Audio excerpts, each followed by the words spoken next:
지난주 나라의 상황이 무척 복잡하고 여러 가지 일들이 많지만 그 중에 가장 빛나는 소식은 아카데미 영화제에서의 한 영화가 상을 수상했던 소식인 것 같습니다. 웬만해서는 저는 우리나라 이런 이야기 잘 하지 않지만 그 소식을 듣고 이렇게 볼 때는 약간 흥분되는 처음 경험하는 일이라서 그런 느낌을 가졌던 것 같습니다. 다른 일련의 영화처럼 그 영화도 보지 않았기 때문에 제가 영화에 대해서 함부로 이야기할 수는 없지만 영화의 대사로 잘 알려진 두 가지 말들이 기억났습니다. 하나는 시험은 기세야 이런 장면이 나왔다 그러고, 두 번째는 그 유명한 아들아 너는 다 계획이 있구나 입니다. 상을 받은 감독은 왜 이렇게 상을 받았는지 자기도 잘 모르겠다고 이야기를 했는데, 여러 사람들의 이야기가 아마 기세가 있었다 이런 생각을 하고, 이 기세, 또 아카데미라는 기세에 눌리지 않는 감독의 역량에 많은 사람들이 응원하고 또 그런 성과가 있지 않았나 얘기를 합니다. 그리고 그 유명한 너는 다 계획이 있구나. 사람들은 모두 다 계획이 있지만 영화에서도 그랬겠죠. 계획대로 진행되지 않는 일들이 수도 없이 많았을 것입니다. 우리도 계획을 갖고 사는데 그 계획들이 얼마나 실천되고 또 우리 삶의 성과로 나타나는지에 대해서는 고민해 볼 문제들이 아닌가 생각해 봅니다. 오늘 성경 우리가 읽은 말씀에는 계획이 있는 사람들의 이야기가 있습니다. 사람들이 다 계획이 있고 신랑도 신부도 신부의 친구들도 모두 계획이 있습니다. 그렇다면 그 계획들이 어떻게 진행될까요? 함께 살펴보도록 하겠습니다. 오늘 우리가 읽은 성경 마태복음 25장을 읽기 위해서는 천국이라는 말이 어떤 것인가에 대해서, 그리고 비유란 무엇인가에 대해서, 그리고 이스라엘의 결혼은 무엇인가에 대해서 약간 선 이해를 필요로 하고 있습니다. 마태복음, 특별히 복음서 중에서도 마태복음에서 천국에 대한 이야기들을 전할 때 우리가 기억해야 될 것은 의외성, 천국에 대한 우리들의 일반적인 생각과 약간 다른 방면으로 찾아온 천국, 이것을 기억해야 됩니다. 우리들이 어릴 적부터 교회에서 천국에 대해서 들었던 이야기들은 보통은 장소로서의 천국입니다. 그래서 그 장소가 어떤 곳인가, 공간이 어떤 곳인가에 대한 이야기들을 천국으로 많이 설명을 해왔었습니다. 당시 사람들도 아마 그런 인식을 가졌던 것 같은데요.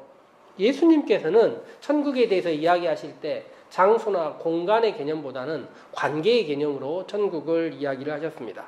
예를 들어 마태복음에서 이런 본문이 나오는데, 품꾼을 얻어 포도원에 들여보내는 집주인과 천국이 같다 이런 이야기를 했어요. 근데 이 집주인이, 포도원을 가지고 있는 주인이 어떤 일을 했냐면 아침 6시에, 9시에, 12시에, 3시에, 5시에 포도원에 일할 일꾼들을 포도원으로 넣었다는 것입니다. 그리고 일하는 시간이 어떤 사람은 1시간이고 어떤 사람은 12시간인데 모두 같은 일당을 받았다는 거예요. 납득하기 쉽지 않은 이야기고 이 본문에 대해서 해석할 여지들은 무척 많지만 오늘 할 일이 아니기 때문에 이 이야기를 듣고 나서 우리 모두 느끼는 것은 그게 옳은 일인가? 말이 되나? 이런 생각부터 그게 천국이라면 도대체 우리가 생각하는 일반적인 상식과 천국은 무척 다르다. 이것에 대해서 알아라는 것입니다. 그런 일들을 우리에게 직접 시행해라가 아니라 이 일들에 대해서 알아라, 깨달아라. 이것이 지금 천국을 알아라는 이야기입니다. 예를 들면 요한복음에서 보면 니고데모라는 사람, 이 사람은 이스라엘의 선생님이었어요. 당시로 치자면 굉장히 많은 사람들을 가르치고 있었던 사람들로 알려지는데, 그가 예수님과 이야기를 하는데 예수님께서 영생에 대해서 이야기를 하시면서 무척 낯선 이야기를 하십니다. 의외의 이야기를 해요. 거듭나지 않으면, 다시 태어나지 않으면 하나님 나라를 볼 수 없다. 무슨 말인지 이해 못하고 있는 사람에게 물과 성령으로 나지 않으면 하나님 나라를 들어갈 수 없다. 보지도 못하고 들어가지도 못한다 이야기를 했어요. 이것이 의외성입니다. 이런 낯선 표현들을 성경에서 읽어내는 것이 어찌 보면 참된 성경 읽기라고 말할 수 있습니다. 그래서 그 낯선 표현들과 우리의 삶의 경험들이 만나게 되는 것, 이것이 성경 읽기의 올바른 과정이 아닌가 생각해 봅니다. 어찌 보면 우리의 신앙과 우리의 삶이 만나는 것, 그리하여 우리가 예수님을 알게 되고 우리의 신앙을 갖게 되는 것도 정말 놀라운 일입니다. 저는 이것이 흡사 우주가 탄생하는 것만큼이나 놀라운 일이라고 생각해요. 그래서 사람들이 이 일에 대해서 간증하는 거예요. 감사하는 것입니다. 자기의 삶을 보면 이 신앙과의 만남의 접점을 만나기가 불가능했다는 거예요. 그런데 그것이 만났다는 것입니다. 그런데 그 만남이 시작이라면 더 많은 만남들을 가질 수 있는 비결이 무엇이냐? 우리의 신앙이 하나의 점으로 파편화돼서 나눠져 있는 것이 아니라 이것을 이어가려고 노력하고 우리의 신앙이 삶에서 경향성들이 성경과 맞닿아 있다 보면 이것이 만날 지점들이 점점 늘어날 수 있다 이야기하는 것입니다. 그러니 우리가 신앙을 만난 그 놀란 지점, 그 경위를 한 번에 그칠 것이 아니라 이 낯선 성경의 이야기들을 반복해서 이해하려고 노력하고 우리의 삶과 만나게 한다면 얼마나 신앙이 더 풍성해질 수 있을까 생각해 보는 것입니다. 첫 번째 이 천국이라 이야기를 했는데 두 번째는 비유입니다. 예수님께서 당시 사람들에게 말씀을 설명해 주실 때 듣던 사람들이 아하 그렇구나 하고 깨달음을 주는 지점들을 많이 만들었어요. 그게 비유로서 예수님께서 사람들에게 말씀하시는 것입니다. 그래서 우리가 성경 시대 이스라엘 우리하고 아무 관련 없는 2000년 전에 그 고대 근동의 문화를 이해해야 되는 것이 당시 사람들에게는 깨달음이 있는 지점들이 많았다는 거예요. 근데 우리는 이 이야기를 들으면서 뭔 말이야? 하는 생각이 들 수밖에 없기 때문에 비유에 대해서 조금은 이해해야 되는 것입니다. 예수님께서 이 비유를 얘기하시면서 특별히 결혼에 대한 이야기를 복음서에서 참 많이 이야기하셨어요. 이곳저곳에서 결혼의 이야기를 많이 얘기하셨는데 결혼은 지금의 개념과 그 당시의 개념은 굉장히 큰 차이가 있는 것 같습니다. 지금은 결혼에 대해서 이야기할 때 선택이냐 필수냐 이야기를 하기도 하고 개인과 개인의 만남이냐 이렇게 이야기하기도 하지만 고대에는 꼭 필요한 것 그리고 이 결혼이라는 것이 사람과 사람 개인의 만남이 아니라 거대한 두 가족의 문화, 친족의 문화가 만나는 일이라 생각하고 있었습니다. 그래서 그 만남을 위해서 굉장히 많은 절차와 과정들이 필요했다는 것입니다. 오늘 성경에 나와 있는 이 신랑의 이야기를 잠깐 얘기하자면 이 결혼하는 과정 가운데서 신랑은 무척 분주한 일들을 많이 합니다. 신랑이 지금 떠났다고 나와 있는데 돌아오기 전까지 과정이 굉장히 복잡해요. 분주한 일들이 많습니다. 신랑이 가서 하는 일이 신부 집에 가서 계약서를 쓰는 일이에요. 보통은. 근데 계약서를 두 종류를 쓰는데 보통은 일반적인 지참금을 어떻게 할 것이냐에 대한 계약서를 씁니다. 그리고 함께하는 친족과 가족들에게 어떤 선물을 줄 것이냐에 대한 계약서를 써요.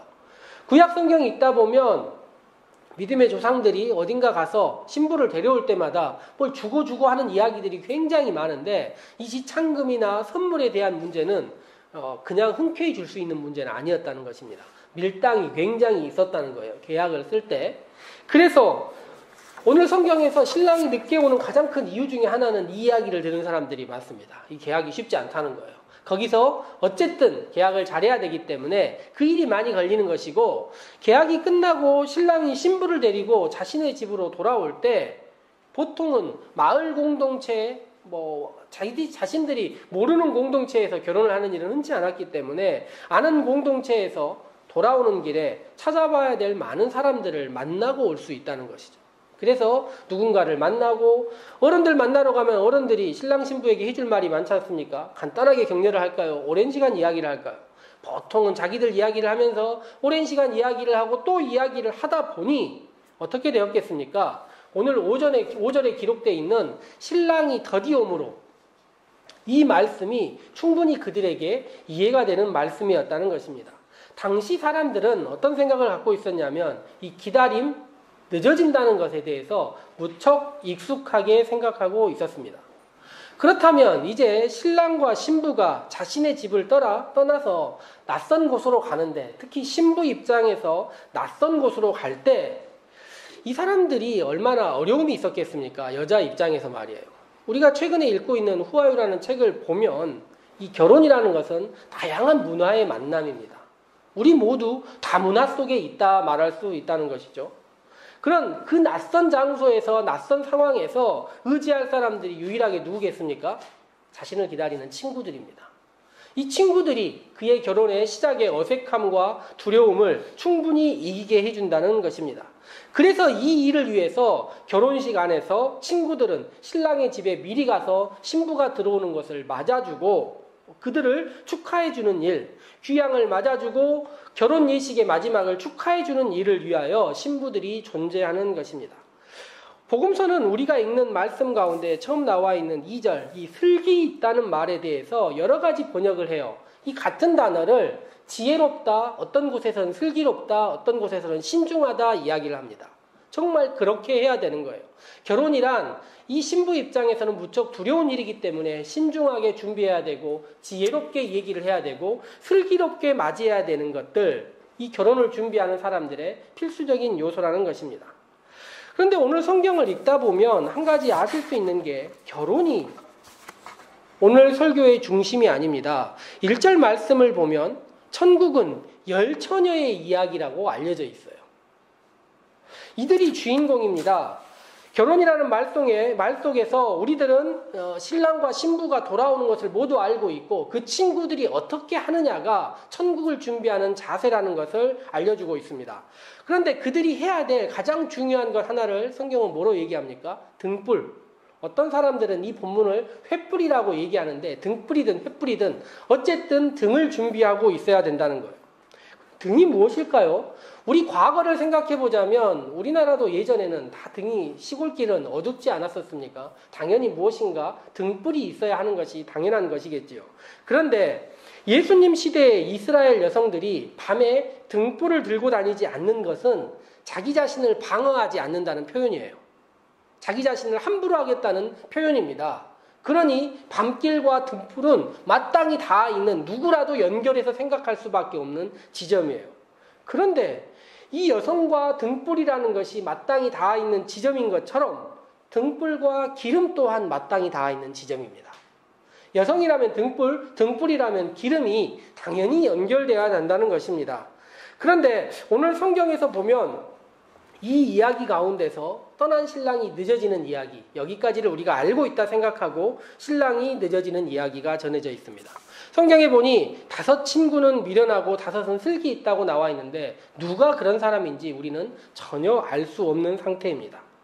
그런데 모두 알 수 있는 것은 신랑이 늦게 돌아온다는 것이고 모두 또 한 가지 알고 있는 것은 그들이 돌아올 때 친구들은 등불을 준비해서 그들이 오는 것을 환영해 줘야 된다는 것입니다. 신랑이 돌아왔는데 등불이 꺼져서 그들이 오는 길이 어둡게 돼 있다는 것은 너무 불행한 일이고 신랑을 위해서도 신부를 위해서도 동네 사람들을 위해서도 그런 일은 있어서 안 된다는 것입니다. 그런 전 이해를 가지고 있을 때 6절 말씀이 시작됩니다. 여기까지가 전 이해예요. 그리고 6절이 시작되는데 그 유명한 핵심 구절, 보라 신랑이 온다 맞으러 나오라, 이 말씀의 메시지가 그들 가운데 들립니다. 이런 상황, 이런 핵심적인 구절을 만날 때 우리는 어떻게 해야 될까요? 오늘 말씀 가운데는 보라 신랑이로다 나와 있지만 세례 요한은 예수님을 맞을 때 세상 죄를 지고 가는 하나님의 어린 양이로다 이렇게 이야기를 했어요. 또 베드로는 뭐라고 이야기합니까? 주는 그리스도시요 살아계신 하나님의 아들입니다. 보라 신랑이로다, 하나님의 어린 양이로다, 하나님의 아들이라, 이런 말씀들, 이런 메시지 앞에서 우리들은 존재가 드러납니다. 히브리서 같은 경우는 이런 상황에 대해서 뭐라고 이야기하냐면 하나님 앞에는 아무 피조물도 숨겨진 것이 없고 우리는 그의 앞에서 모든 것을 드러내 놓아야 한다 적혀 있습니다. 이런 메시지 앞에서 준비되어 있느냐 그렇지 않느냐, 앞쪽에 준비되어 있는 5은 미련하고 슬기 있는 기름을 가지냐 그렇지 않느냐가 이런 메시지 앞에서, 신랑의 돌아옴 앞에서, 선포 앞에서 온전히 드러난다는 것입니다. 신랑이 온다는 이야기를 듣고 7절 말씀을 딱 보면 뭐라고 적혔냐면 그들이 모두 일어나서 준비했다 표현이 나와 있습니다. 이 표현은 원어적인 표현으로는 더러운 심지를 잘라냈다는 표현이에요. 이제 밝은 등을 가지고 모두 준비하려고 하고 있습니다. 기다림을 기쁨으로 바꿀 수 있는 시간입니다. 그런데 여기서 문제가 발생합니다. 자신들이 어떻게 준비되어 있는지가 드러납니다. 슬기롭고 신중한 친구들은 신랑이 늦어짐을 당연히 예상하고 준비하고 기다리고 있었습니다. 어리석다고 표현되어 있는 친구들은 그것을 생각하지 않고 등불이 꺼지는 것이 어떤 의미인지에 대해서 생각하지 않고 있습니다. 순식간에 상황이 바뀌고 사람들이 나뉜다는 것입니다. 슬픈 것은 추후에 이 미련하다고 나와 있는 친구들이 기름을 나누자고 이야기를 했습니다. 슬기로운 친구들, 성경을 읽으면서 어떻게 이럴 수 있나, 이렇게 매정할 수 있나 생각할 수 있지만 슬기로운 친구가 뭐라고 이야기하냐면 다 부족해질 수도 있다는 거예요. 다른 말로 등 전체가 꺼질 수도 있다는 것입니다. 그러면 신부의 결혼은 처음부터 무너지는 것이고 신랑은 지역 공동체에서 몹시 큰 불명예를 받게 되는 것입니다. 이것은 지혜로운 행동, 슬기로운 행동이 아니라는 것입니다. 슬기로운 친구들이 하는 말을 보십시오. 파는 자들에게 가서 너희 쓸 것을 사라. 이스라엘 사람들은 아주 작은 마을에서는 대부분 누구 집에 뭐가 있는지를 다 아는 공동체예요. 예수님께서 주기도문 이야기를 하신 다음에 그 다음 이야기 중에 이런 이야기가 나와요. 어떤 사람이 떡을 얻으러 낯선 친구 집에, 이웃 집에 찾아가는 이야기가 나옵니다. 사람들이 그래요. 누구 집에 떡이 있는지, 누구 집에 기름이 있는지 모두 알고 있는 공동체라는 것입니다. 늦은 시간이라도 결혼을 위해서 누구 집에 가서 기름을 달라고 하면 충분히 받아올 수 있는 상황과 여건이 있었다는 것입니다. 모든 상황은 됐는데 유일하게 하지 않은 것이 무엇입니까? 준비하지 않고 기다림에 대해서 생각하지 않은 것입니다. 불과 얼마 되지 않는 마을에 가서 돌아오는 시간이었을 것인데 돌아와 보니 어떻습니까? 슬픈 예감은 언제나 틀린 적이 없지 않습니까? 문이 닫히고 신랑은 10개의 등불 중에 5개밖에 없었다는 것을 알고 있습니다. 이 등불이 없는 여인들은 때늦은 자신의 존재감을 드러낼 수 없는 상황입니다. 그래서 신랑이 하는 말을 보십시오. 내가 너희를 알지 못한다. 오늘 성경은 천국에 대해서 이야기합니다. 우리들도 마지막 때 혹은 종말에 대해서 이야기를 합니다. 그런데 우리가 계획하고 생각하는 일들이 하나님이 다시 오신다. 이것을 기억하고 우리들은 하나님을 믿고 있다. 이것만을 기억하고 있다면 우리들은 준비 없는 사람들이 될 수 있습니다. 하나님의 존재를 아는 일은 야고보서에 따르면 귀신들이라도 충분히 그것을 믿고 알 수 있습니다. 믿고 알고 있는 것에 의미를 두는 것이 아니라 그렇다면 어떤 삶을 살아야 될 것이냐. 등불과 기름이 마땅히 연결되어 있는 것. 여인들이 등불이 필요하다면 등불에는 마땅히 기름이 필요하다는 것을 아는 것처럼 우리들이 믿음이 있다면 어떻게 준비하고 살 것이냐는 마땅히 신앙인으로서 믿음에 멈출 것이 아니라 어떻게 살 것이냐도 마땅히 연결해야 된다는 것이죠. 오늘 성경 마지막에 깨어있으라라고 적혀 있습니다. 이들 모두 자고 있었어요. 그러므로 깨어있다라는 말이 단지 자고 있느냐, 눈을 뜨고 있느냐의 말이 아닙니다. 예수님께서 가끔 그런 얘기 하세요. 귀 있는 자는 들어라. 모두 귀가 있고 모두 말씀을 듣습니다. 그런데 그것은 단지 음성을 들으라가 아니라 그 말씀을 듣고 순종하고 너의 삶을 바꾸고 예수님의 표현에 따르면 열매 맺는 삶을 살아라입니다. 그러니 깨어있으라는 말은 계획을 세우고 그 계획에 따라 실천하라는 말로 이야기할 수 있을 것입니다. 천국에 대한 비유는 여기서 끝나지 않고 마태복음 25장에 따르면 달란트 비유, 양과 염소에 대한 비유로 나옵니다. 비유가 나오는데 실패한 사람들이 모두 똑같이 이야기를 해요. 주인이 어떤 사람인지 몰랐다. 우리들은 잘 몰랐다 이야기를 합니다. 그 일들에 대해서 모두 똑같이 반응하죠. 어리석은 사람들이다. 나중에 변명할 수 없습니다. 그런 분인지 몰랐다 말할 수 없다는 것입니다. 주인이 어떤 사람인지 내가 할 일이 무엇인지를 모르는 사람들의 이야기가 성경에 지천에 널려 있고 우리 일상 가운데도 우리 주위에도 수없이 많이 넘쳐납니다. 그럴 때 성경은 우리를 흔들어 깨웁니다. 너의 계획이 무엇이냐 묻고 그러면 그것을 준비하고 실천해라 이야기를 합니다. 복음서에 기록된 말씀들은 낯선 장소, 낯선 문화의 이야기들을 우리에게 던지면서 우리의 예상을 벗어나게 던지면서 우리가 말씀을 듣고 새로움을 가지고 그 말씀에 따라서 준비하라고 알려주는 것입니다. 낯선 이야기고 의외의 이야기들이지만 우리가 그 말씀을 듣고 우리의 삶의 계획들 가운데서 실천한다면 귀 있는 자로 말씀을 듣고 순종한다면 깨어있으라는 말씀을 듣고 삶을 준비한다면 그 낯선 이야기들이 불편함이 아니라 우리에게 감사로 찾아올 수 있는 것이고 그것을 가지고 우리가 믿음이 있는 사람으로서 준비된 사람으로 나갈 수 있다는 것입니다. 말씀을 읽는 살림의 모든 성도들이 우리의 일상이 낯설지만 우리에게 알려주기를 원하는 이 천국에 대한 이해와 그것을 더욱 가까이 하는 삶으로 한 걸음 한 걸음 더 나아가기를 소망해 봅니다. 함께 기도하도록 합시다.